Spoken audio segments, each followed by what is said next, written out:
y vi volar por en medio del cielo a otro ángel que tenía el Evangelio eterno para predicarlo a los moradores de la tierra, a toda nación, tribu, lengua y pueblo.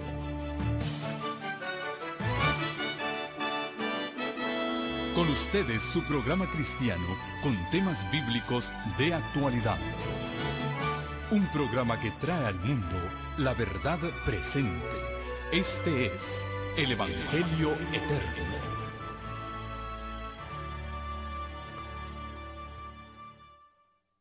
El capítulo 12 de Apocalipsis termina con la introducción del último conflicto de Satanás contra la iglesia remanente.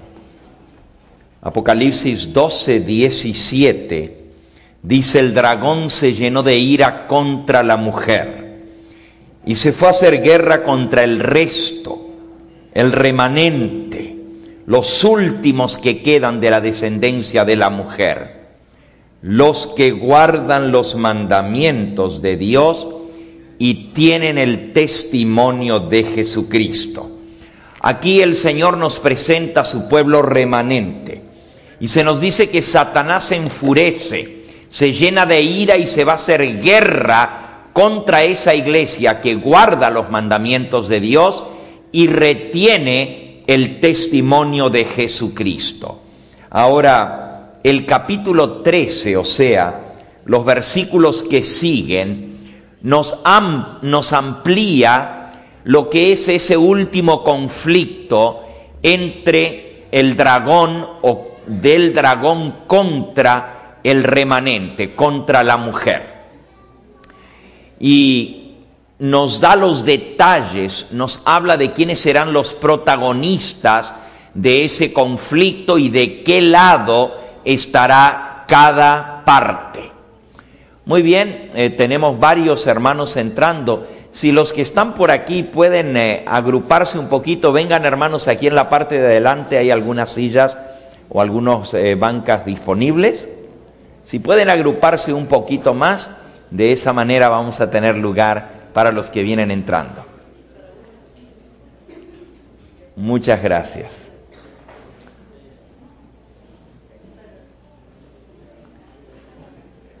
No estamos tan cómodos esta noche como las demás noches, pero el viernes no es nuestro día de culto habitual. Sin embargo, ellos tuvieron a bien conseguirnos este lugar para podernos reunir en esta noche, gracias a Dios. Muy bien, entonces decíamos que en Apocalipsis 13 se encuentra el trasfondo, o sea, el marco profético de las cosas que están sucediendo actualmente. Y por eso sabemos que estamos viviendo en ese tiempo del fin. Apocalipsis capítulo 13 nos presenta dos superpoderes mundiales. Como el libro de Apocalipsis es simbólico, usa como símbolo dos bestias. La primera es una bestia que sube del mar. La segunda es una bestia que sube de la tierra.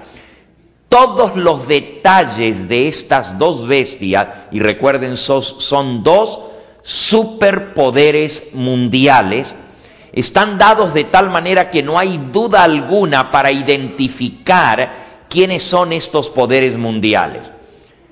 La primera bestia representa el papado, ese poder que dominó el mundo por 1260 años.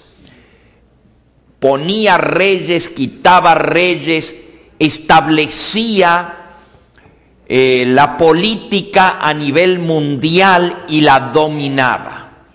Sin embargo, esa primera bestia, el papado, según la profecía, había de recibir una herida mortal. En nuestra última presentación de esta serie, que lleva por título Cristianos bien despiertos, vimos cómo esa herida mortal fue dada al papado en 1798. Literalmente, la profecía se cumplió, la historia confirma que el papado recibió ese golpe mortal. Sin embargo, la Biblia decía que la herida mortal iba a ser ¿qué? Sanada.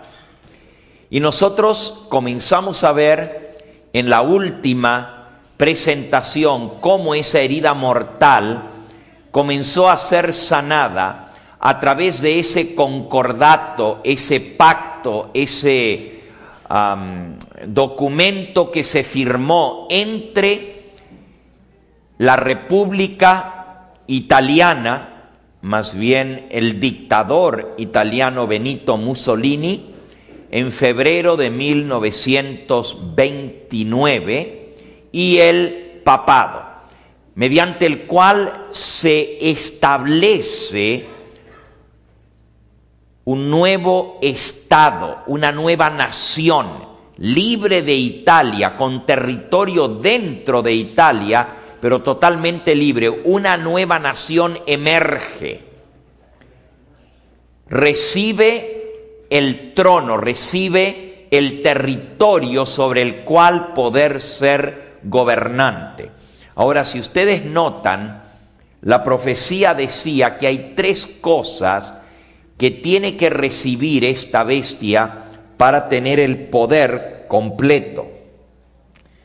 Dice en el versículo 2, la última parte: el dragón le dio su poder y su trono y grande autoridad. Hay tres cosas que recibe el papado: trono, poder y autoridad. De igual manera, cuando el papado surgió en el 538, recibió esas mismas tres cosas que lo hicieron un poder mundial. Primero, trono. El imperio romano le cedió la capital de Roma y trasladó el imperio a Constantinopla. Y el trono que antes ocupaba el emperador de todo el imperio romano se transfirió a Constantinopla y quedó ese trono para que lo pudiera ocupar el obispo de Roma. Lo segundo que recibió fue poder y luego autoridad. La autoridad es un decreto que lo hace merecedor de gobernar. Tiene que venir de un poder que le confiere la autoridad. Por ejemplo, en América la autoridad para gobernar la confiere el voto.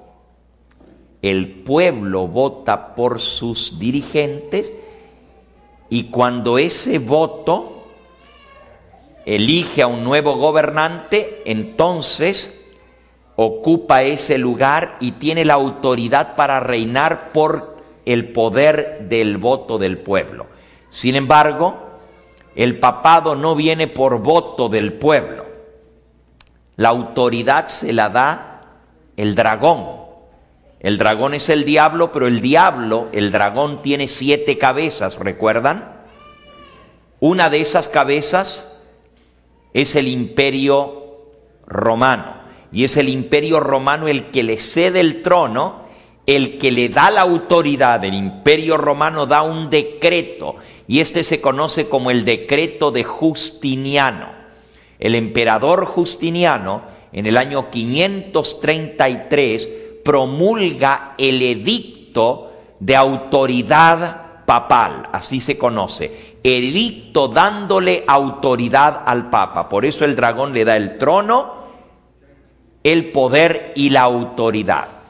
La autoridad se la da a través del decreto imperial, y el poder lo recibe cuando son vencidas las tribus bárbaras que se habían opuesto, cuando el territorio entra o pasa bajo el poder del papado. En el 538 cae la última de esas tribus bárbaras, los ostrogodos, y entonces recibe el poder. El poder antes lo tenían los reyes que reinaban en Italia, pero al ser quitados los reyes de Italia, entonces la autoridad viene del decreto imperial, pero el poder viene de quitar a los que se le oponen.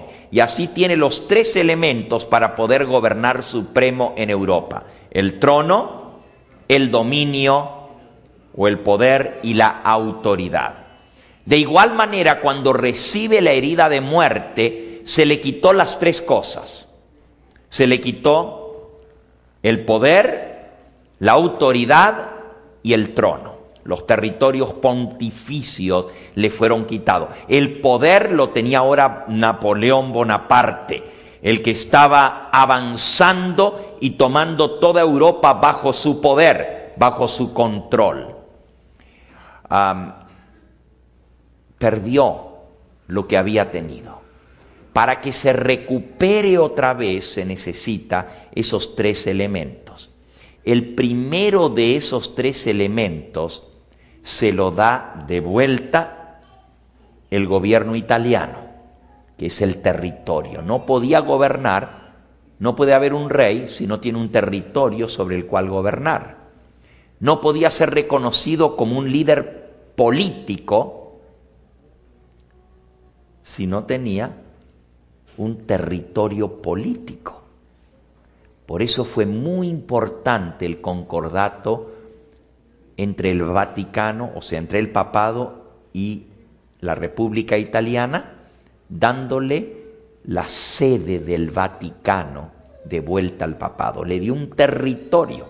Es como si los Estados Unidos dijera, bueno, vamos a constituir una nueva república, una nueva nación dentro de nuestro territorio. Imagínense que dijera, bueno, vamos a hacer del estado de Texas una nueva nación, para que todos los mexicanos tengan su nación dentro de Estados Unidos. Sabemos que eso no va a suceder. O como si dijera Estados Unidos, vamos a declarar el estado de la Florida como una nación independiente para que los cubanos en el exilio tengan su propia nación. Tampoco eso va a suceder. Pero si les dieran un territorio como una nación, está sucediendo ahora por intercesión del Papa que se le dé un territorio a los palestinos en Israel y que se constituya una nación. Así como en 1948 se le entregó un territorio a Israel, que estaba antes en manos de los árabes, y la autoridad se la dio Inglaterra y las Naciones Unidas, el poder se la dio las Naciones Unidas y la autoridad el poder se lo dio Inglaterra y la autoridad se lo dio Estados Unidos para que emergiera el Estado de Israel como nación. De igual manera, el papado recibe el territorio en 1929 para emerger como nación. Y luego las Naciones Unidas lo reconocen como una nación más entre todas las naciones de la tierra y por lo tanto el Papa llega a ser un jefe de Estado, o sea, un gobernante civil con todos los derechos de gobierno civil. Muchas naciones no lo reconocieron. Una de ellas fue los Estados Unidos. Decían, no, eso no es una nación. Esa es la sede de la Iglesia Católica. Sin embargo, ya nosotros estudiamos en nuestra última presentación del martes que finalmente el presidente Ronald Reagan decidió aceptar el papado como un poder civil y mandar un representante oficial ante el Vaticano, entablar relaciones políticas con el Vaticano, cosa que no había reconocido por 50 años porque no lo representa, o sea, no lo reconocía como un poder político. Ahora, cuando la nación de Estados Unidos se fundó justamente poniendo como base la separación de la Iglesia y el Estado. porque no querían que se inmiscuyera, se metiera la religión a dominar a la gente.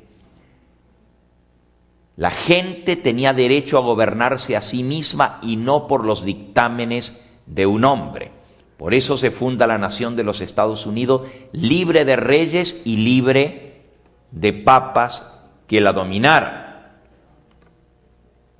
Y por los primeros 200 años de historia en los Estados Unidos no hubo relaciones entre el papado y los Estados Unidos, sino solamente relaciones tensas. O sea, no hubo relaciones oficiales, todas eran división, no se reconocían el uno con el otro, especialmente desde 1929 en adelante.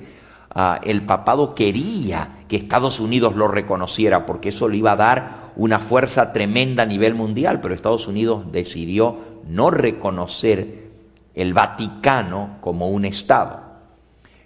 Por otro lado, el Vaticano no tenía influencia en los Estados Unidos, que era una nación protestante. Se fundó justamente por gente que venía huyendo de Europa de las persecuciones del papado y vinieron a América tratando de tener una tierra de libertad. Y por eso la libertad es tan importante en esta nación, porque venían de un lugar donde no tenían libertad de adorar a Dios, donde había leyes restrictivas que le decían cómo, cuándo, dónde y a quién tenían que adorar. Tenían que sujetarse a los dictámenes del papado en Europa, o si no eran proscriptos, perseguidos y echados en la cárcel. Aún los ministros tenían que sujetarse. Por eso se funda esta nación. Y por 200 años no hay relaciones, al contrario, hay más bien fricción y antagonismo entre estos dos poderes. Pero lo interesante es que Apocalipsis capítulo 13 describe que Estados Unidos, que es la segunda bestia que sube de la tierra, iba a tener una transformación. Y esa transformación, esa metamorfosis, está descrita allí en el versículo 11. Después vi otra bestia que subía de la tierra, que tenía 2 cuernos semejantes a los de un cordero. Tenía la semejanza de un poder pacífico, de un poder manso, de un poder que defiende al pueblo, defiende sus derechos. Los 2 cuernos, lo vamos a ver esta próxima semana cuando veamos el rol de Estados Unidos en la profecía. Ahora estamos viendo el rol del papado, pero cuando estudiemos de Estados Unidos vamos a ver sus características. Pero aquí dice que Estados Unidos era manso, este poder, como un cordero, y 2 cuernos. Uno de esos 2 cuernos representa la libertad civil. El pueblo puede gobernarse a sí mismo, no acepta dictadores en esta nación. Y en toda la historia de los Estados Unidos, sus 250 años de historia, nunca ha habido un dictador.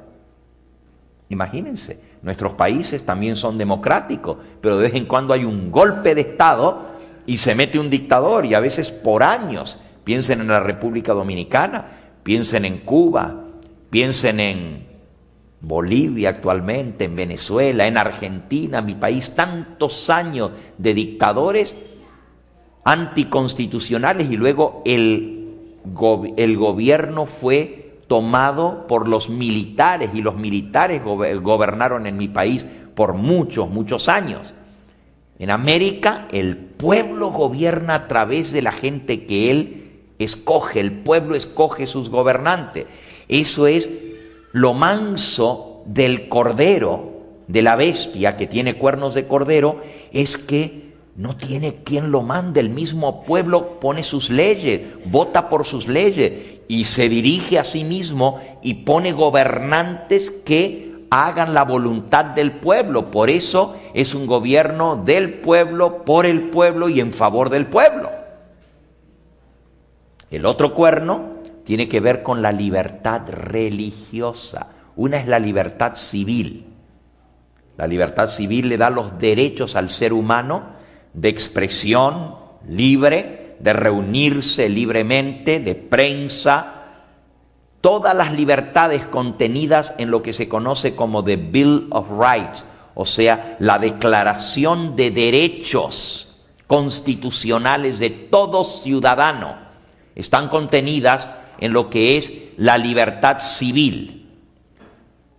Y luego la libertad religiosa es el otro cuerno de esta bestia, cuerno como de cordero manso.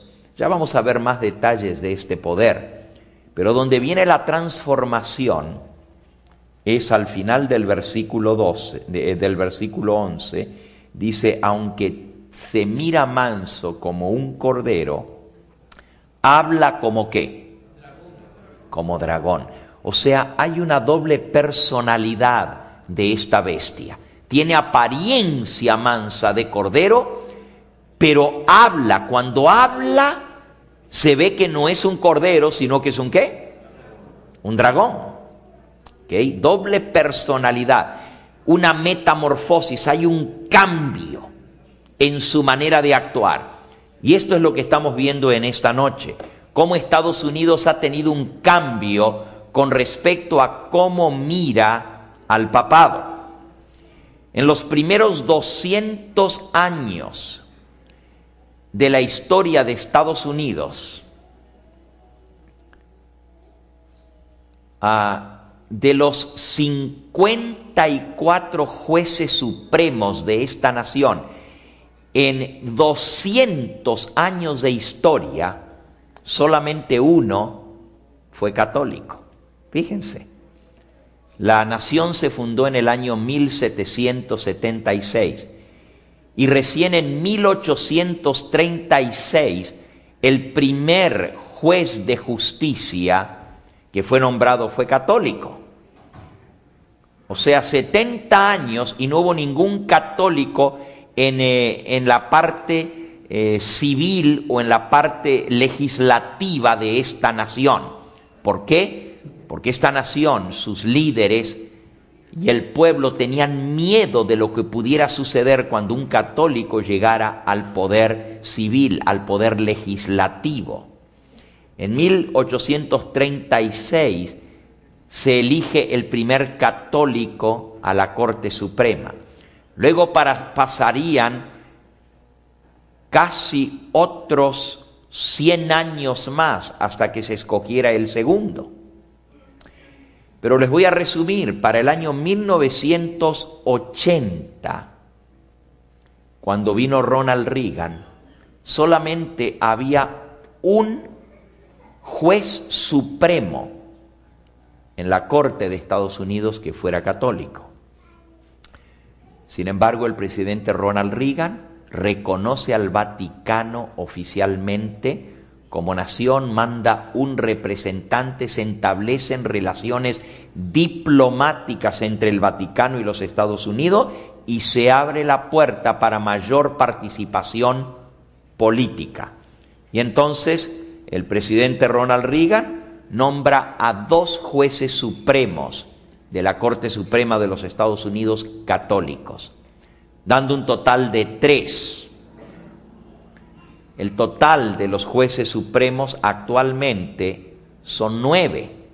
Solamente hay 9 jueces supremos en esta nación. Pero actualmente, de los 9 hay 5 que son católicos romanos. O sea, la mayoría.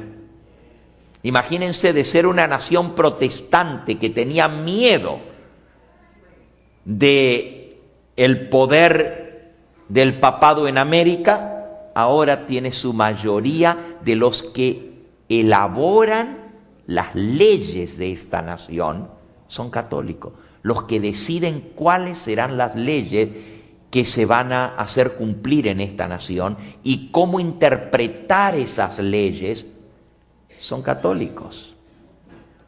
El resto, hay un protestante. De los 9 hay un protestante. Hay 2 judíos y hay un episcopal. O sea, 4 y 5 católicos. Esto nos muestra cómo el papado ha estado avanzando a pasos agigantados en su influencia política. Recuerden que otra cosa que le tiene que ser restituido es su poder y su autoridad. Ya vamos a hablar un poquito de esto. En Apocalipsis 17 dice que todavía no ha recibido poder y autoridad y nos explica cómo es que va a volver a recibir el poder el papado para gobernar ya no solamente Europa, sino el mundo entero, así lo predice la profecía. Actualmente los católicos tienen la mayoría de los votos en la Corte Suprema. ¿Y qué significa esto para nosotros como adventistas? Esto significa que pueden pasar cualquier tipo de ley y nosotros no podemos hacer absolutamente nada al respecto. Y lo que es peor, y ahora viene algo sumamente interesante, todos los católicos que están en la Corte Suprema de los Estados Unidos han tomado un voto que se conoce como el voto de Thomas More. ¿Y qué es el voto de Thomas More? Esta noche les voy a hablar un poquito quién fue Thomas More. No solamente los 5 jueces supremos católicos, pero también un judío ha tomado este mismo voto. Si vamos a las diapositivas que tenemos, yo les voy a presentar algunas diapositivas que les van a impresionar. ¿Qué significa tomar el voto de Thomas More? Una vez al año, el domingo antes del primer lunes en octubre, todos los miembros de la Corte Suprema de los Estados Unidos, ustedes saben que la sesión de la Corte comienza el primer lunes de octubre, la nueva sesión de la Corte. Se los va nombrando a las sesiones de los congresos. Actualmente estamos en el Congreso número 109 de la historia de esta nación. Y eso comenzó el primer lunes de octubre del año pasado. Ahora, justamente el domingo antes de que entren en función la Corte Suprema de los Estados Unidos, se reúnen en lo que se conoce la Misa Roja. Todo el gabinete del presidente Bush participó en la Misa Roja. Todavía el actual presidente no ha tenido la oportunidad de participar porque viene en el mes de octubre y él entró al poder recién a principios de este año. Déjenme contarles un poquito de esto. Vamos a la primera diapositiva. ¿Y qué es la Misa Roja? La Misa Roja se celebra en Washington, D.C. y es una invitación que hace la Iglesia Católica a todos los hombres que están en posiciones de importancia en el Departamento de Justicia. Leo, si podemos apagar estas luces de aquí para que se vea un poquito la diapositiva. Ustedes pueden ver en esa primera diapositiva la procesión que lleva a la Misa Roja. Si quieren poner la diapositiva nuevamente otra vez.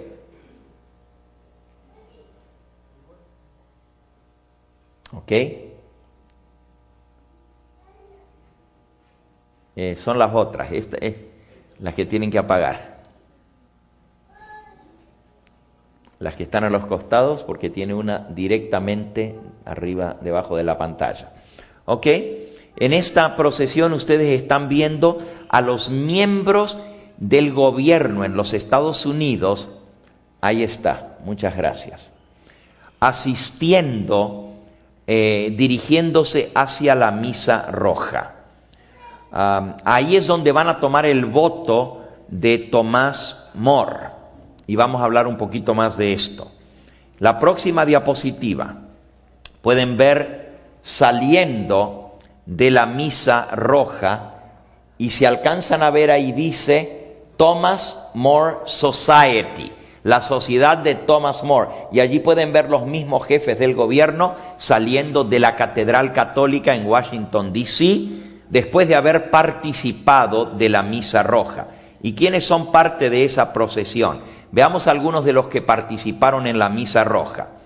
Aquí pueden ver en la próxima diapositiva a el juez de la Corte Suprema John Roberts en la misa roja del 2006. Se hace cada 2 años, esto viene ahora en este octubre, porque el Congreso es cada 2 años con la Casa de Representantes. En esta foto pueden ver en al señor John Roberts participando en esa misa roja. En la próxima diapositiva pueden ver a otro juez de la Corte Suprema, Antonin Scalia, participando de la misa roja. Son todos los dirigentes católicos de esta nación que los invitan a todos los miembros del Congreso, del Senado, jueces de la Corte Suprema y todo el gobierno a asistir a una misa para pedir la bendición de Dios sobre los dirigentes de esta nación. Ahora imagínense, la Iglesia Católica bendiciendo a los que van a guiar a esta nación. En la próxima diapositiva pueden ver al famoso y controversial juez de la Corte Suprema, Clarence Thomas, junto con el fiscal federal, que es un hispano, Alberto González. Al medio está Alberto González, que es el fiscal federal para toda la nación, y a la izquierda el caballero de raza afroamericana es el jefe de la Corte Suprema, Clarence Thomas, junto con un obispo de la Iglesia Católica recibiendo la bendición. En la próxima diapositiva pueden ver al general Peter Pace, que es el chairman del Joint Chiefs of Staff en la misa roja. Allí lo pueden ver a mano izquierda, o sea, el presidente del gabinete unido de las casas de representantes con el Congreso, la persona más influyente, la mano derecha del presidente de los Estados Unidos, el general Peter Pace, asistiendo a la misa roja, y ahí lo pueden ver con un obispo de la Iglesia Católica. En la próxima foto pueden ver al presidente de los Estados Unidos, George Bush, inclinando y haciendo la reverencia delante del Papa Benedicto XVI. Esta es una imagen sumamente, habla por sí sola. Eso significa, yo soy su inferior y me agacho en presencia suya, me inclino, reconociendo su superioridad sobre mí. Es un mensaje muy claro para el mundo católico que el presidente de los Estados Unidos está reconociendo al Papa como superior políticamente a él, y por eso se inclina delante de él. En la próxima diapositiva pueden ver al presidente Bush con su esposa en la parte de atrás, vestida de celeste, Laurel Bush, y también la señora Condoleezza Rice, y el jefe de la Corte Suprema, John Roberts, a mano derecha del obispo que los está acompañando. O sea, están flanqueando al obispo a un lado, el presidente de los Estados Unidos, y al otro lado el jefe de la Corte Suprema saliendo de la misa roja. Ustedes pueden ver, a todos los demás son miembros del gabinete. La última que aparece, si ponen la diapositiva nuevamente, es la señora Condoleezza Rice, allá atrás de todo, la última, mano izquierda, que es la... ¿cómo es el puesto de ella? Condoleezza Rice. Secretaria de Estado, exactamente, la secretaria de Estado. Estos son los hombres más importantes en el gobierno de los Estados Unidos, saliendo de la Catedral Católica después de haber recibido la bendición papal para ejercer sus puestos en los Estados Unidos. Imagínense, una nación que era antagonista al papado, ahora se transforma en una nación que se está dando la mano y abrazando con el papado. En la próxima diapositiva pueden ver al presidente Bush junto con el cardenal en la misa roja y a su mano derecha el jefe de la Corte Suprema. ¿Saben ustedes que el presidente Bush se le llama el primer presidente católico verdaderamente? Aunque eso no es cierto, porque el primer presidente católico fue el presidente Kennedy. Sin embargo, el presidente Bush, aunque no fue católico, no es católico actualmente, sin embargo es el presidente procatólico más importante que ha tenido los Estados Unidos después del presidente Ronald Reagan. Kennedy no hizo nada en favor de la Iglesia Católica en el gobierno. Sin embargo, el presidente George Bush hizo más para la Iglesia Católica que todos los presidentes de toda la historia de Estados Unidos combinados.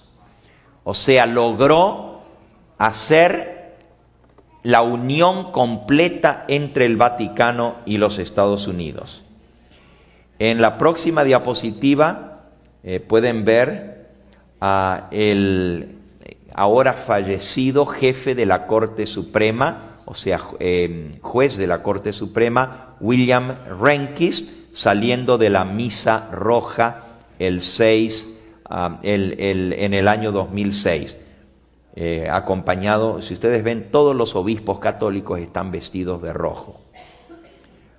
En la próxima diapositiva pueden ver a la señora Catherine Kebane, que recibió una condecoración como la persona más destacada en el gobierno, y se le dio la condecoración que se llama Thomas More Award. Thomas More Award.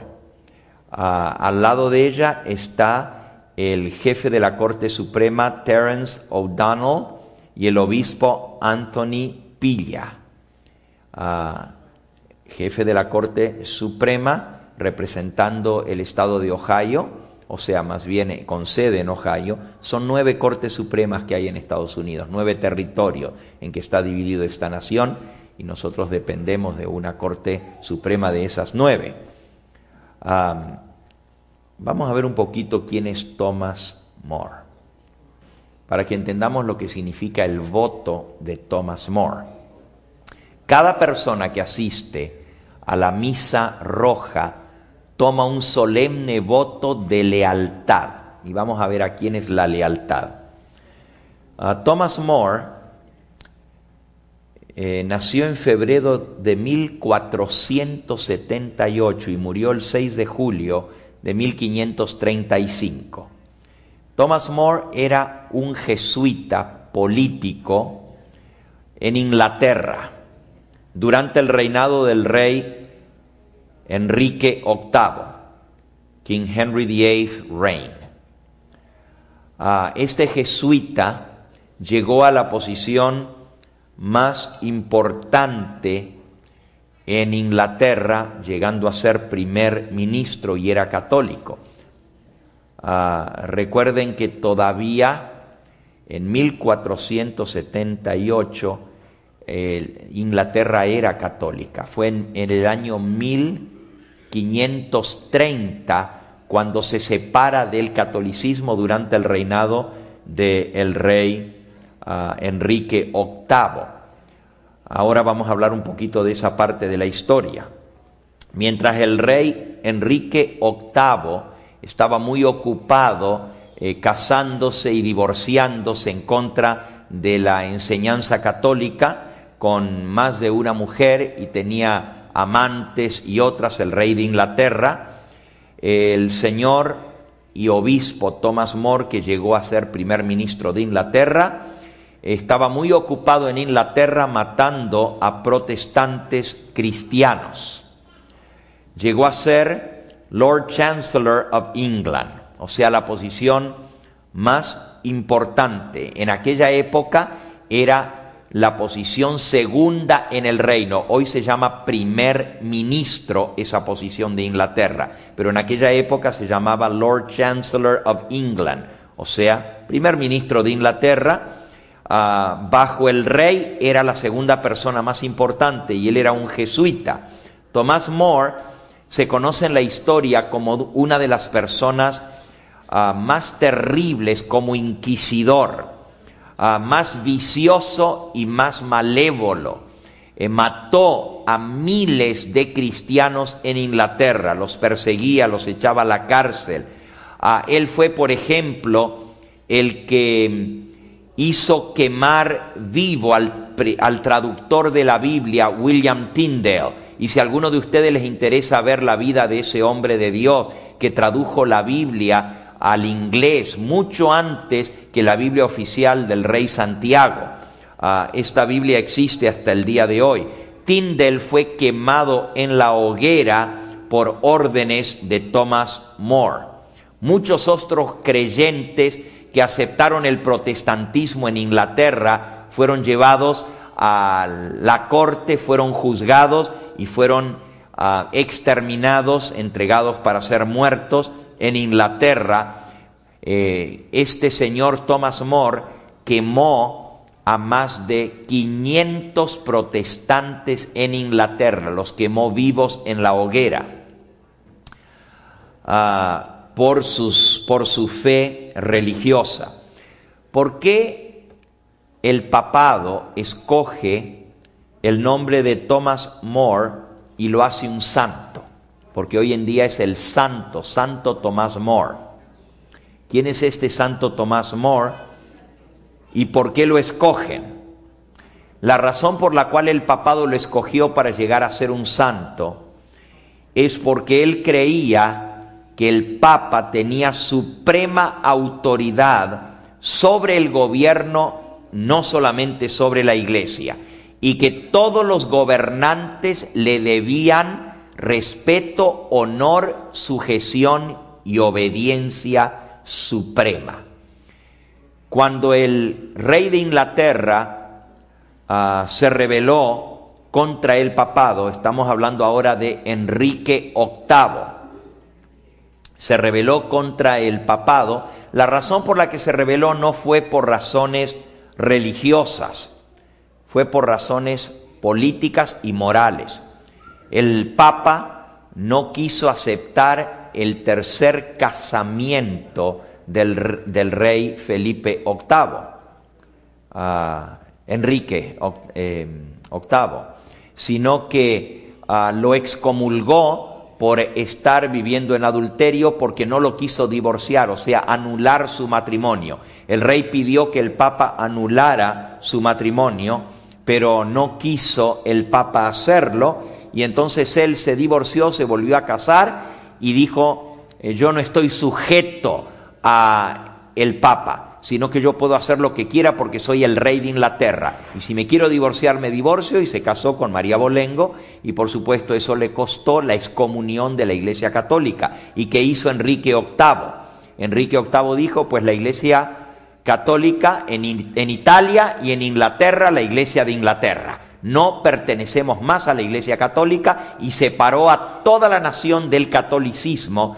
en el año 1530. Ya para entonces la reforma había cundido en Europa. En Alemania, Martín Lutero había clavado las 95 tesis en 1517 y estamos hablando de solamente 13 años más tarde, cuando vino la revolución espiritual en Inglaterra con la Reforma y naciones enteras como Holanda, Escandinavia y otras se estaban libertando del yugo del papado. Inglaterra aprovechó para también separarse del papado, pero no por la Reforma protestante, sino porque quería no estar sujeto a Roma.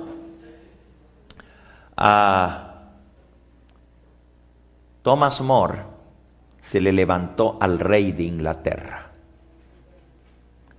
Él era el primer ministro y era católico y era jesuita. Y cuando el rey decide separar a toda la nación de la Iglesia Católica, Thomas More se le opone y lo atacó abiertamente ante la nación entera como siendo un traidor, un inmoral, etcétera, etcétera, etcétera. Eso le costó la vida a Thomas More.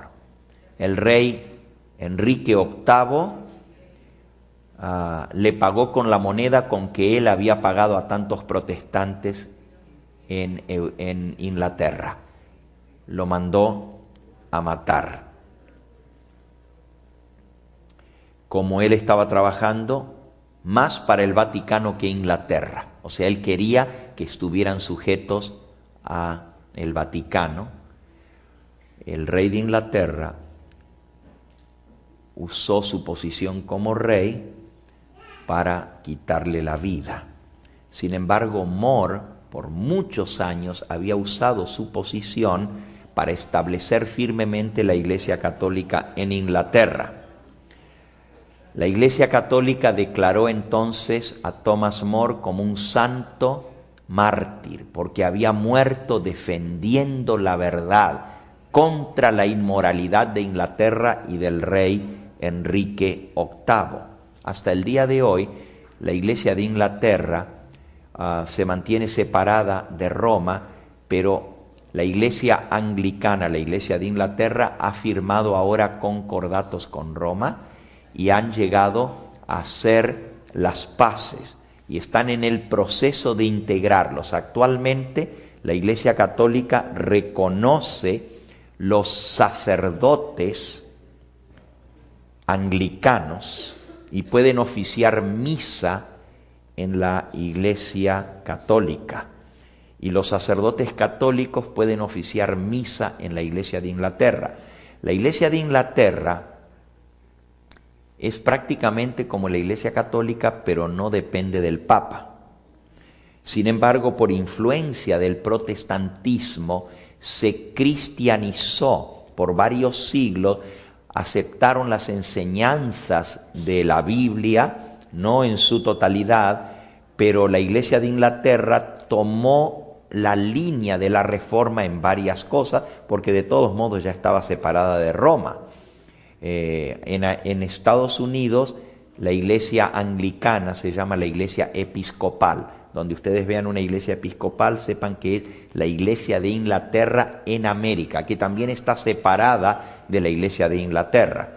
Ahora, Thomas More es hecho un santo porque defendió el catolicismo y murió defendiendo el catolicismo y fue mandado a matar por el rey Enrique VIII porque él se opuso a la separación de la iglesia anglicana o la iglesia de Inglaterra del papado. Las 4 cosas que defendía Thomas More eran, número 1, lealtad al Papa por encima de todo. Número 2, que el Papa está por encima de los gobiernos de esta tierra. Número 3, que los jefes políticos del mundo deben sujetarse a la dirección del Papa. Y número 4, defendía la infalibilidad papal y la necesidad de todos rendirle obediencia. Ahora, actualmente, La Iglesia Católica tiene una misa cada 2 años en favor de todos los gobernantes en los Estados Unidos. Y tiene una sociedad que se llama la Sociedad de Santo Tomás More. Y toda persona que se adhiera a esa sociedad recibe grandes ventajas políticas de parte del papado. Pero para pertenecer a esa sociedad de Santo Tomás More, solamente pueden participar a ella políticos. Tiene que tener un puesto político en esta nación. Puede ser gobernador, puede ser congresista, puede ser representante estatal ante el gobierno de Estados Unidos, puede tener cualquier puesto, pero tiene que ser un político y entonces puede adherirse a la Sociedad de Santo Tomás More. Y tiene que participar, cuando es nombrado al cargo público, de la misa roja. ¿Qué sucede en la misa roja? La Iglesia Católica bendice a los gobernantes y les da su apoyo. Este voto que toman es un voto de lealtad y obediencia al Papa. Y el voto dice que por encima de la Constitución de Estados Unidos, aun si esto representa su muerte, defenderán la doctrina verdadera católica. La mayoría de los que toman este voto son políticos católicos. Y ahora les voy a hablar un poquito de cuán grandes son los políticos católicos en esta nación.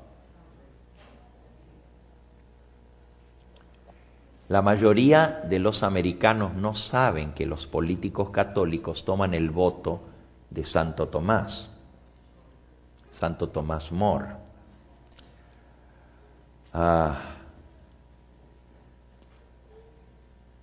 Déjenme darles un poquito de historia. En 1789, que fue la primera sesión del Congreso de los Estados Unidos, solamente había un católico en el Congreso. El Congreso número 103, en 1993, había 136 miembros del Congreso que eran católicos, o sea, políticos en el Congreso de esta nación. La revista Time Magazine escribió en 1993, por primera vez en la historia de los Estados Unidos, hay más católicos romanos como miembros del Congreso que cualquier otro grupo religioso. O sea, llegaron a ser mayoría, no mayoría en el total de los miembros del Congreso, pero la religión mayoritaria. O sea, imagínense 136 miembros del Congreso eran católicos. Eso fue en 1993. En el 2005, o sea, 8 años más tarde, 154 miembros del Congreso y la Casa de Representantes eran católicos romanos. O sea, el 28.8% del Congreso eran católicos romanos. Y el Congreso 110, que es el actual, el 30.2% son católicos romanos.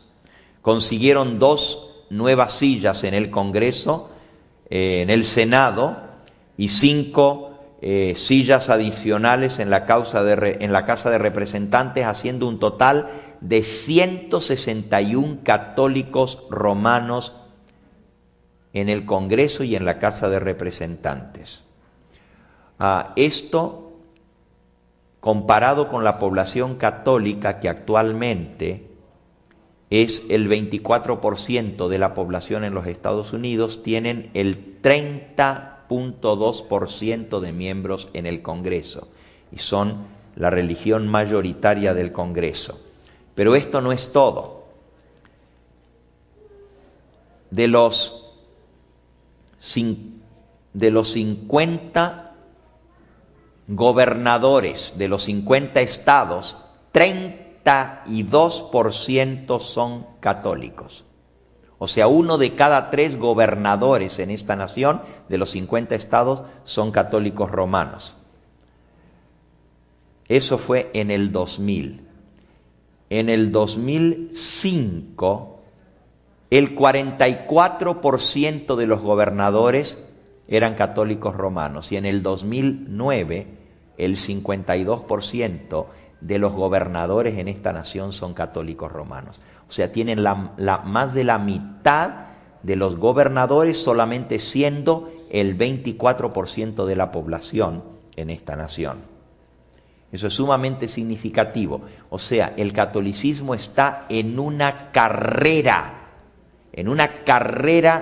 violenta para conseguir el control político de esta nación. Veamos otros datos interesantes.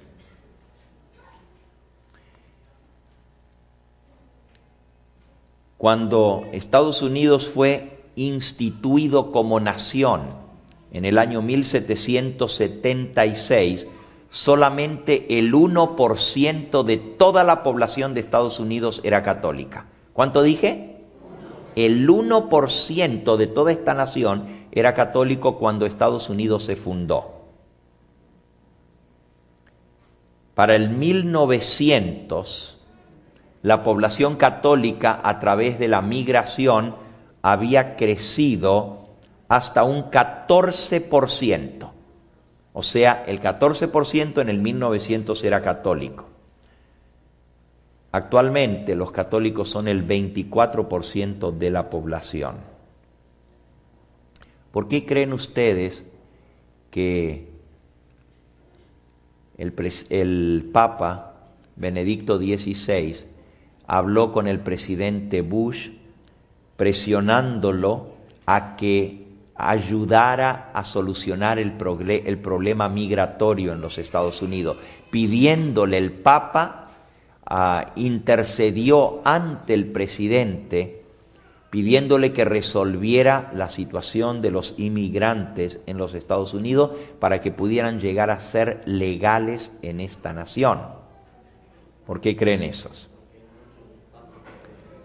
Porque el 90% de los inmigrantes ilegales en esta nación, y eso incluye árabes y los que son musulmanes, los que son judíos y todos los demás que puede haber ilegales, el 92% de los ilegales son católicos romanos. Entonces, legalizando a los inmigrantes ilegales, la población en los Estados Unidos que puede votar, porque aunque actualmente el 24% de la población es católica, solamente tienen el 17% de los votos, porque la población es mucha ilegal y no tiene derecho a votar porque no son ciudadanos americanos. Apresurando la reforma migratoria y cortando los años, como está pidiendo el Papa, para que se puedan hacer ciudadanos los ilegales, o sea, una vez que los legalizan, eso es lo que estaba pidiendo el Papa, que en lugar de tener que esperar 5 años para ser ciudadanos americanos, si han hecho sus taxes y si tienen hijos nacidos aquí, en 2 años podían hacerse ciudadanos. La razón para eso es para darles el poder del voto, para poder poner más católicos en los puestos gubernamentales en esta nación. Cuanto más católicos votan, más católicos llegan al poder. Ahora, ¿cuáles son los planes del catolicismo en América? Escuchen esto. La revista Christian Ethics Today, de abril de 1997, escribió lo siguiente. Es una revista muy respetable en esta nación. Ética cristiana, así como Christianity Today, esta se llama Christian Ethics Today. Dijo lo siguiente: el Vaticano quiere extender su autoridad sobre la ley civil en esta nación.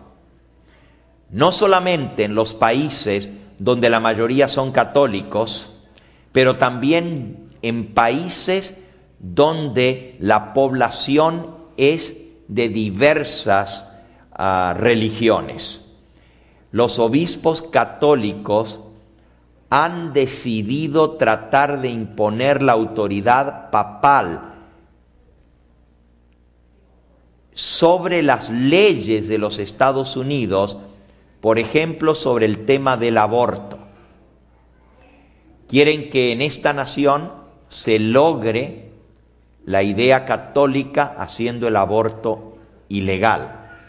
No es que nosotros estamos a favor del aborto, pero este es un punto muy importante para la población católica y está ganando más y más terreno. Otra declaración, Catholic Twin Circle, del 25 de agosto de 1985.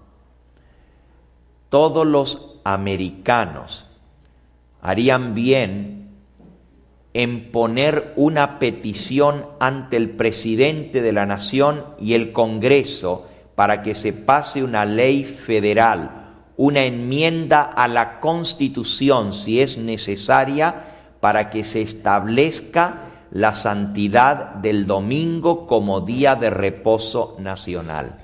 ¿Cuál es el propósito del papado? Cuando consigan el total de los votos, cuando tengan el poder de las leyes en sus manos, establecer el domingo como día de reposo obligatorio en esta nación. Y estoy leyendo de la revista Catholic Twin Circle, que es una revista sumamente respetable entre los católicos aquí en los Estados Unidos, publicada por la diócesis de Baltimore, donde dice: todos los americanos debieran peticionar al presidente y al Congreso para que se establezca una ley federal haciendo del domingo el día de reposo obligatorio, y si es necesario, que se haga una enmienda a la Constitución.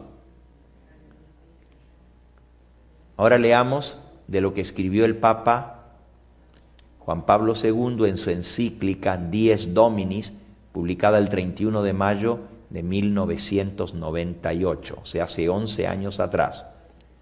La encíclica Dies Dominis dice lo siguiente: mi predecesor, el Papa León XIII, dice ahora Juan Pablo II, en su encíclica Rerum Novarum, habló acerca del derecho que tienen los trabajadores a su día de reposo, que debe ser garantizado por leyes en todas las naciones de la tierra. Eso dijo Juan Pablo II. Ya el Papa León XIII decía que hay que establecer leyes en cada nación de la tierra que salvaguarden el derecho de los trabajadores a tener el día de reposo por ley establecido. ¿Ok? El catecismo, el nuevo catecismo de la Iglesia Católica, publicado en 1994, este es el nuevo catecismo, en la página 585 dice lo siguiente: con respecto a libertad religiosa y el bien común de la sociedad, los cristianos deben buscar que la legislación reconozca el domingo y los días santos de la Iglesia como días feriados legales en cada nación. Fíjense, el catecismo dice que los cristianos deben empujar para que, y se refiere a los católicos, para que en cada nación el domingo y los días festivos de la Iglesia Católica sean feriados oficiales en la nación. Ustedes saben que en nuestros países la Semana Santa es feriado oficial. El 25 de diciembre es feriado oficial. Ya en esta nación, el 25 de diciembre, una fiesta católica, es un feriado oficial de esta nación. Pero todavía no tienen los otros días feriados católicos como feriados de esta nación, aunque más y más se están aprobando, pero quieren que el domingo también sea establecido por ley.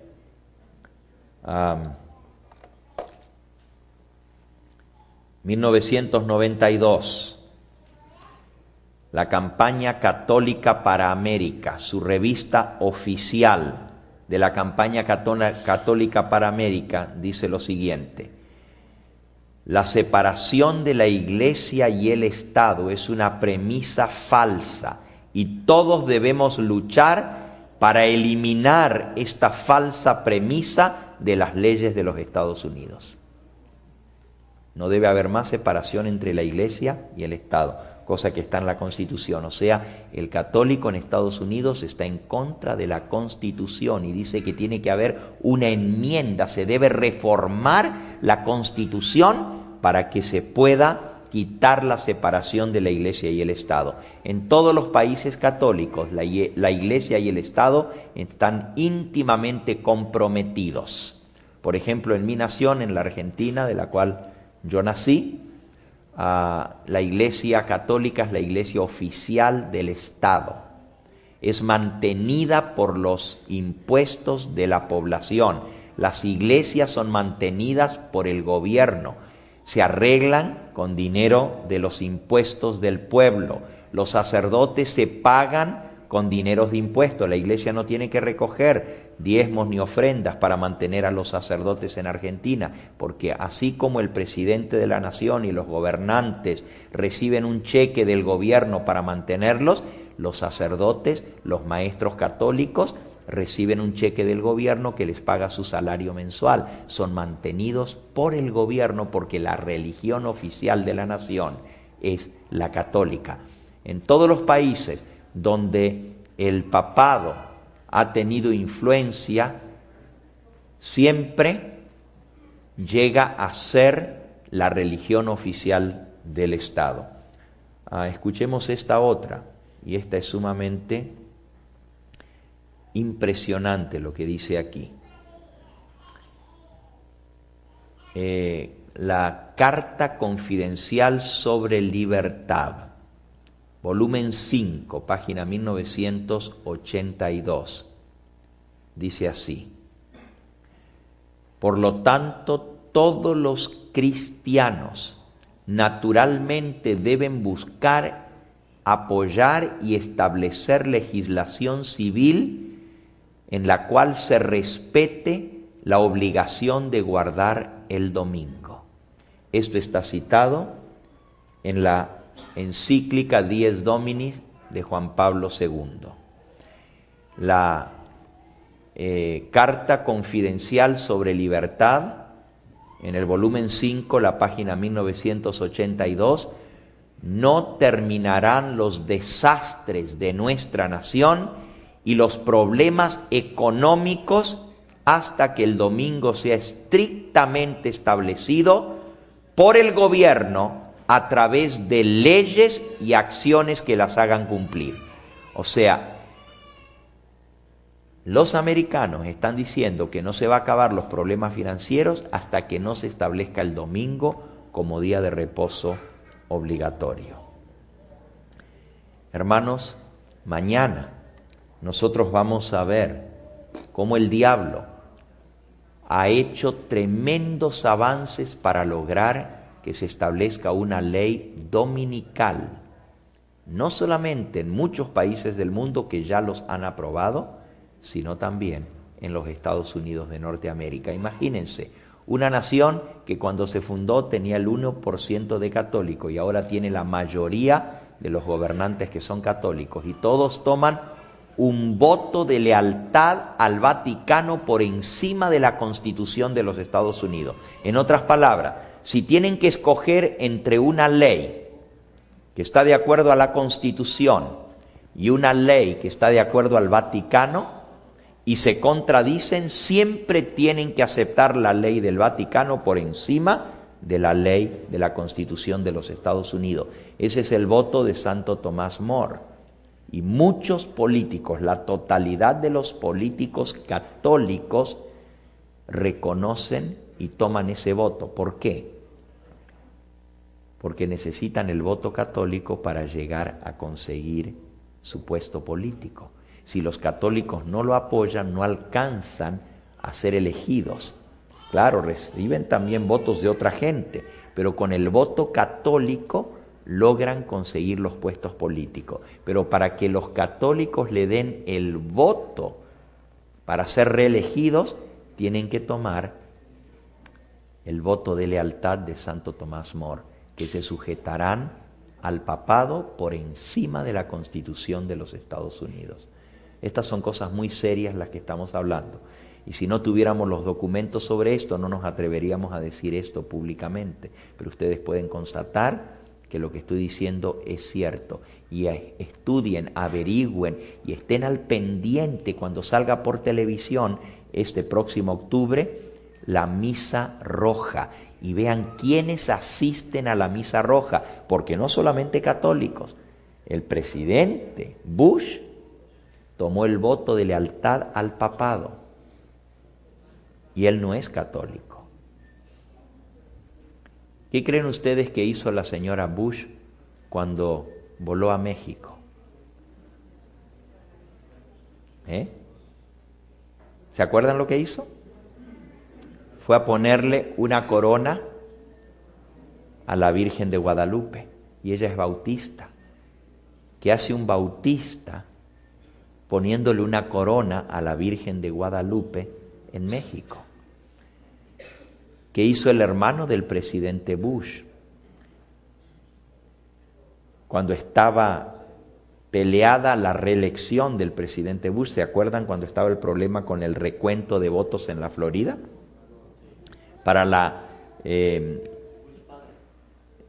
Bush padre, el hermano fue a rezarle a la Virgen de Guadalupe para que le permitiera ganar.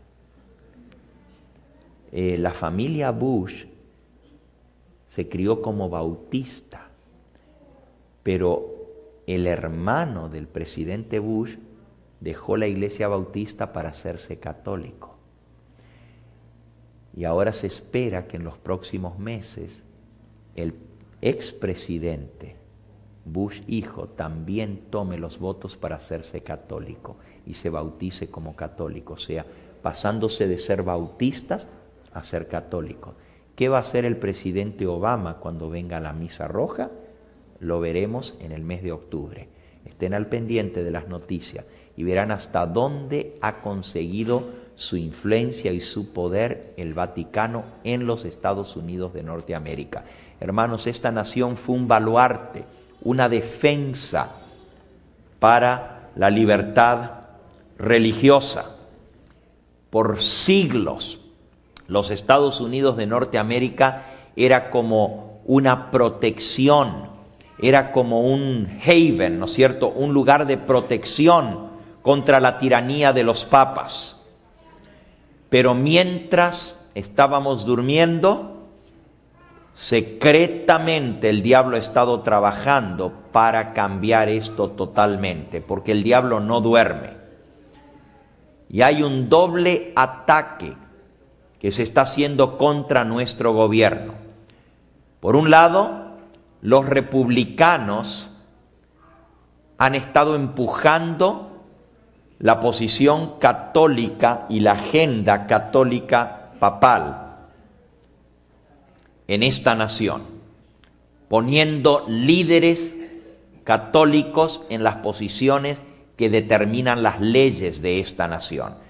Los republicanos son los que han puesto a todos los católicos en el Congreso.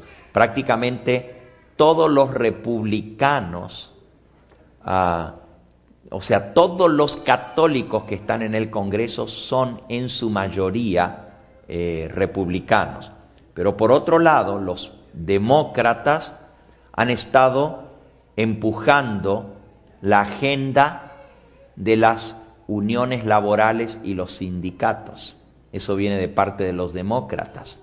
Y a través de los sindicatos y las uniones laborales se va a lograr exactamente lo mismo. Así que ya sea que tengamos una mayoría católica que apruebe una ley dominical, o si tenemos una mayoría protestante o demócrata en lugar de republicana, empuja las uniones laborales, que son las que van a lograr imponer la ley dominical en esta nación. Por los dos lados está el ataque de Él trabaja a través de la agenda católica y a través de la agenda protestante para lograr sus propósitos, a través de los republicanos y a través de los demócratas, porque el diablo no duerme. ¿Qué es lo que viene para con nosotros? Si ustedes creen que lo que hemos visto en esta noche nos muestra hasta dónde el papado ha crecido su influencia y su poder en esta nación, mañana se van a sorprender cuando veamos cuán avanzado está el tema de la ley dominical y lo que viene para nosotros. La Biblia nos dice, y esto comenzamos estudiando la semana pasada, cuando iniciamos esta serie de cristianos bien despiertos. La Biblia nos dice que las vírgenes cabecearon todas y se durmieron. Cuando venga la crisis de la ley dominical, las vírgenes van a estar dormidas. Lo que va a despertar a las vírgenes es que se van a dar cuenta que se aprobó la ley dominical. ¿Ustedes creen que esto va a venir en forma abierta y que todo el mundo se va a dar cuenta? No, hermanos. Cuando se apruebe la ley dominical, un día vamos a amanecer y nos vamos a dar cuenta que se aprobó. Y la mayoría de las vírgenes no van a estar preparadas. Recuerden lo que vimos, va a ser demasiado tarde para hacer la preparación necesaria. Ahora, Dios va a tener un pueblo que se va a mantener leal a Él. Un pueblo que va a estar despierto a las cosas que están sucediendo. La mensajera del Señor nos dice que el juicio va a comenzar por la casa de Dios. Y cuando la ley dominical se apruebe, es para nosotros la señal del juicio de los vivos. La generación que esté viva, y somos nosotros, va a ser juzgada. El juicio se va a abrir para los vivos. Hasta ahora se ha estado juzgando a los muertos. Es la última prueba por la que pasará el pueblo de Dios antes de ser sellado. Termino con esta cita de Testimonios para la Iglesia, tomo 2, página 191. Cuando Cristo cese de interceder por el hombre, los casos de todos los seres humanos habrán sido decididos para siempre. Ahora es el momento de hacer la preparación. Aquellos que han descuidado la preparación, que no han purificado su vida en santidad, que no han hecho el arreglo para encontrarse con el Señor, se cerrará la puerta de la misericordia, el sol se pondrá en densas tinieblas y nunca más se prenderá la luz para ellos, los que no hicieron la preparación de antemano. Se cerrará el tiempo de prueba. La intercesión de Cristo en el santuario celestial habrá cesado para siempre. Cuando llegue finalmente este momento tan solemne, les tomará por sorpresa a la mayoría de aquellos que descuidaron la purificación de sus almas en obediencia a la verdad. El cierre del tiempo de gracia encontrará a las vírgenes dormidas. Cabecearon y se durmieron en lugar de perseverar en velar y orar. No se dieron cuenta de las cosas que estaban pasando a su alrededor y por eso las encontró sin la preparación necesaria. Quiera el Señor, hermanos, que nosotros no estemos entre esas vírgenes insensatas, que ahora que todavía hay tiempo de gracia, hagamos la preparación necesaria para encontrarnos en paz cuando venga el Señor. Hermanos, la preparación tiene que ver con nuestro carácter, tiene que ver con recibir ese sello de la pureza en nuestra vida, de vencer todo pecado en nuestra vida. y todavía hay sangre expiatoria en el santuario celestial. Todavía hay oportunidad de luchar contra nuestros defectos de carácter para lograr la perfección en Cristo Jesús. Él pone a nuestra disposición su sangre para limpiarnos del pecado. Él pone a nuestra disposición su perdón, su justicia y el poder que viene del santuario para que tú y yo podamos salir vencedores. Pero de nosotros depende cooperar con Él en la obra de la purificación de nuestra vida. Si seguimos perdiendo nuestro tiempo en cosas frívolas y no dedicando nuestro tiempo al estudio, a la oración, a luchar contra nuestros defectos de carácter, nos encontrará sin la preparación necesaria. Quiere el Señor despertar a su iglesia en esta hora tan solemne. Yo creo que con el tema que vamos a ver mañana por la mañana sobre la ley dominical y los avances que el diablo ha hecho entre telones, hermanos, no se escucha, usted no lo lee aquí en América en las noticias sobre el tema de la ley dominical, porque lo están haciendo tras los telones, pero tenemos suficiente información para saber lo que está sucediendo. Sin embargo, en el resto de los países del mundo está sucediendo abiertamente. Y como ya les mencioné hace una semana atrás, ya la ley dominical fue aprobada para todas las naciones de Europa. ¿Qué vendrá sobre nosotros ahora? ¿Nos tomará por sorpresa o nos encontrará preparados? Que el Señor nos ayude a hacer esa preparación necesaria. Yo te invito en esta hora que busques al Señor Jesús de todo corazón, a que le confieses tus pecados, que le digas: Señor, muéstrame cuáles son las áreas en las cuales soy débil en mi vida espiritual. Muéstrame mis defectos para poder luchar contra ellos y vencer a través de Cristo Jesús. La palabra de Dios nos dice que hay poder en Cristo para vencer. No solamente Él nos perdona, pero Él también nos limpia de toda maldad. El pecado puede ser vencido en nuestra vida. Cuando se cierre el tiempo de gracia, el que es santo seguirá siendo santo, y el que es justo seguirá siendo justo, pero el que es sucio seguirá sucio, y el que es inmundo seguirá siendo inmundo. Ya no habrá oportunidad para transformar nuestra vida entonces. Eso debe ser hecho ahora, antes que nos tome por sorpresa.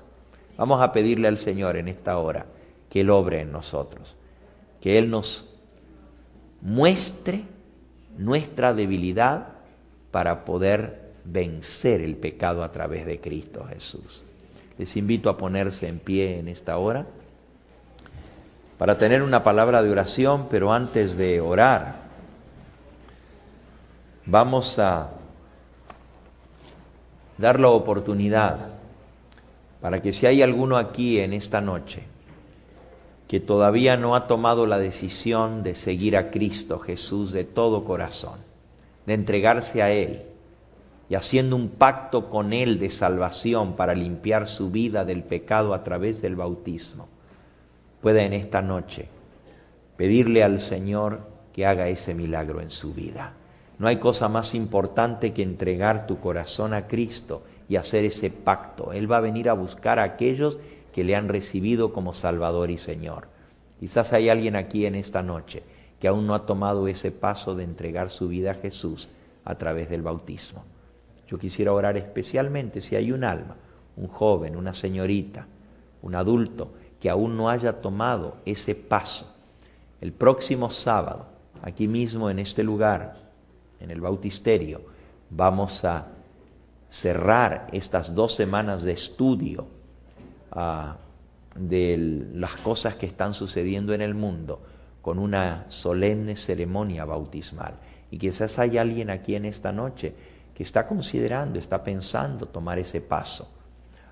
Quizás para renovar su voto con Cristo o para hacerlo por primera vez porque nunca lo ha hecho en el pasado. Yo quisiera orar especialmente por esas personas que están sintiendo el llamado del Señor Jesús en esta hora. Allí en el lugar donde estás, quisieras decir: pastor, yo soy esa alma, yo soy esa ovejita que necesito volver al redil.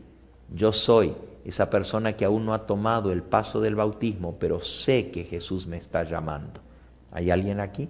¿Quisieras levantar tu mano en el lugar donde estás?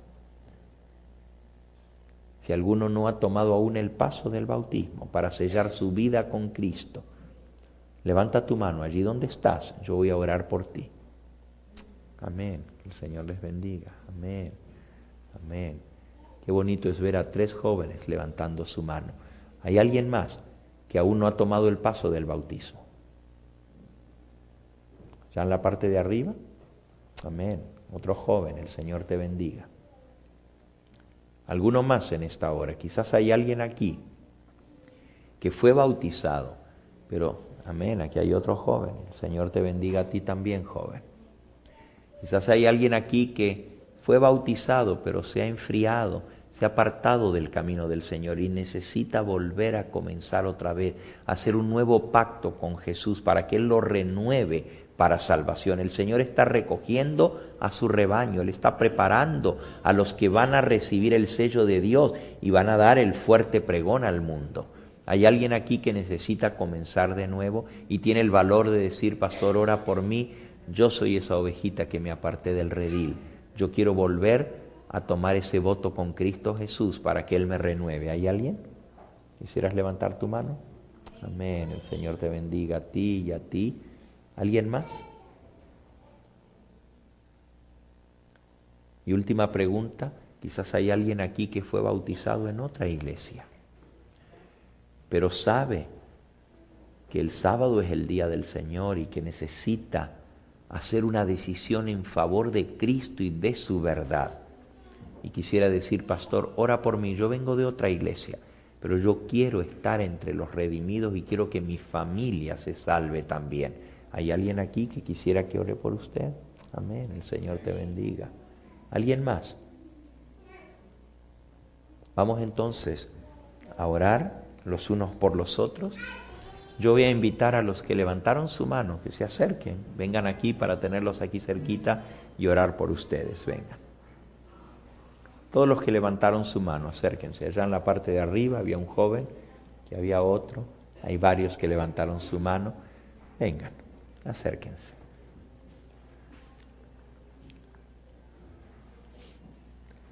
La palabra de Dios dice que hay gozo por cada alma que se entrega a Cristo Jesús. Te felicito, joven, por tu decisión. Te felicito, mi hermana. Te felicito. Acérquense, vengan. Vamos a dar un momentito y quieren permitirles pasar por allí a los que vienen acercándose. Vengan, vengan aquí más cerquita. Ven, acércate. Ven aquí.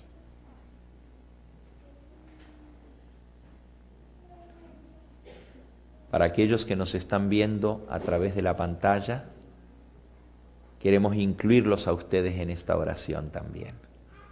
Vengan, bienvenidos. Qué gozo, qué alegría es verles aquí. El Señor les bendiga. ¿Hay alguien más? Acérquense.